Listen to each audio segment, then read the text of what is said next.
The release of NatureCounts version 6.0 brings an exciting new feature for atlasers and other bird surveyors. The new point count tool allows you to ditch the paper and pencil and complete point counts on your device with a few taps of the screen. Best of all, your point count can be submitted instantaneously from the field, eliminating the need to transcribe your data later. If you conduct your point counts where there's no cellular reception, you can simply save them and submit them when you return to Wi-Fi or cellular data. This video will introduce you to the point count tool and guide you through the process of completing a point count. Before you do that, you'll need to download the app, log in, and select your location and project. For step-by-step instructions, please see the video titled Getting Started with the NatureCounts app, which is linked in the description below. Once you have selected the Ontario Breeding Bird Atlas as your project, navigate to the map-based point count, which for the Ontario Atlas is the 6-interval point count, and select it.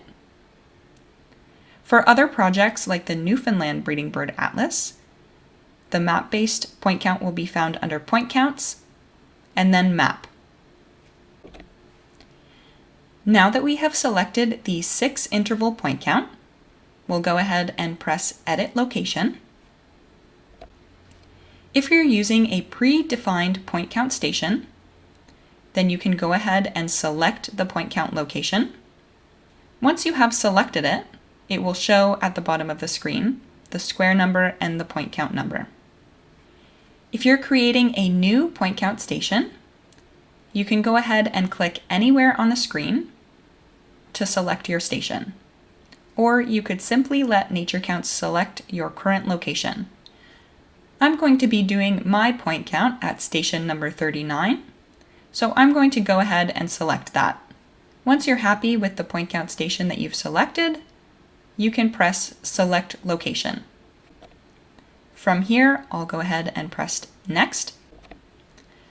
On the next screen, you'll see satellite imagery of your location, along with distance bands that correspond to your point count protocol. So for the Atlas, we have 3 distance bands. We have the 0 to 50 meter distance band, the 50 to 100 meter distance band, and then the greater than 100 meter distance band. Additionally, on this screen, you'll see a timer in the top left corner, as well as 2 time bands at the top of the screen that correspond to the Atlas protocol. So the first time band is for minutes 1 to 3, and the second time band is for minutes 4 to 5. If you tap on the timer, it will start it for you. And as you progress in your point count, it will automatically switch from time interval 1 to time interval 2 when you get to that period in the survey. To add a species, you simply have to tap on the location that you heard or saw it. So I'm going to go ahead and tap on the screen. You can use the species 4-letter codes. So if I heard a red-winged blackbird, I can go ahead and start typing that 4-letter code, and the species name will appear once I have typed the 4th letter. If you do not know the species 4-letter code, you can press the magnifying glass, which will bring up a search function where you can search for the species name and then select it. The app will automatically select the time interval that you are currently in. We're still in this first time interval, so it has selected that for us. You can press the plus button under the count column to increase the number of individuals that you saw for that species, or you can click inside the count box to either correct the number of individuals that you saw or to add a large number of individuals. You can press the plus button in the BE column to add breeding evidence, and then you can press Done. If you want to add a second location for the same species, you can click on the species 4-letter code, followed by pressing this lock button, and then click on the new location you want to add that species, and I'll press Done. If I wanted to remove that location or individual, I could click on it and then press the delete button. So now I'll go ahead and add some other species.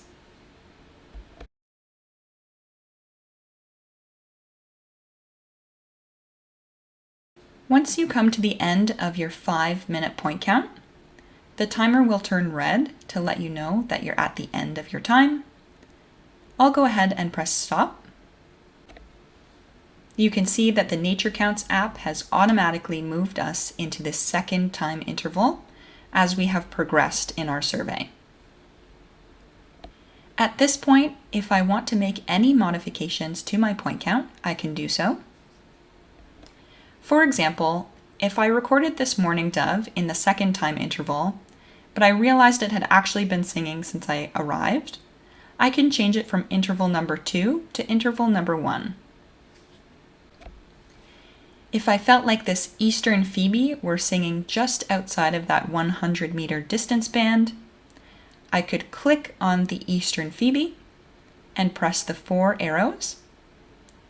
And now it's telling me to tap on the new location for this eastern phoebe. So I'm going to go ahead and tap right outside that 100-meter distance band. I can do the same with this song sparrow to move it outside of the 50-meter distance band. I can also do this to increase the number of individuals. For example, if I heard more than one robin within this 0 to 50-meter distance band. Or I can always upgrade breeding evidence. For example, if I saw this robin or one of these robins carrying food. Once you're happy with your point count, you can go ahead and press review. Next will be the post-survey questions.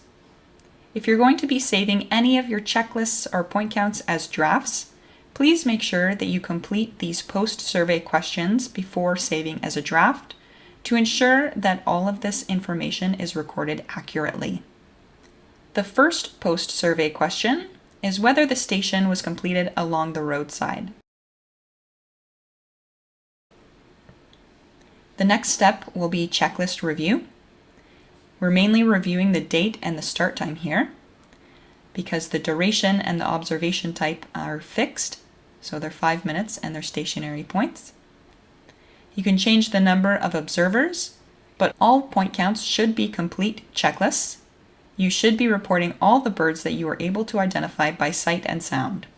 Add in any comments that you feel might be relevant for this point count, and then go ahead and press Next. On the checklist summary screen, you'll have the opportunity to review your list of species. If you click on a species name, you'll see additional details of the time and distance bands that species was reported in. You'll also be able to see the breeding evidence reported, as well as have the opportunity to add any additional details, especially for rare species or otherwise species of interest. Once you're satisfied with your list, you can go ahead and tap Submit. If you are completing your point count offline or in an area with no cellular coverage, you'll need to save it as a draft so that you can submit it later. To do this, tap the 3 dots in the upper right-hand corner and press Save as Draft. You can also delete a checklist at any time by tapping the 3 dots and selecting Discard. In order to access your drafts, you can navigate to the Checklists tab at the bottom of the screen and then select the desired checklist to reopen it. With a little practice, conducting point counts with the app is fast and efficient. We hope this new tool will make your citizen science efforts easier and more enjoyable. And thank you for collecting valuable bird data using NatureCounts.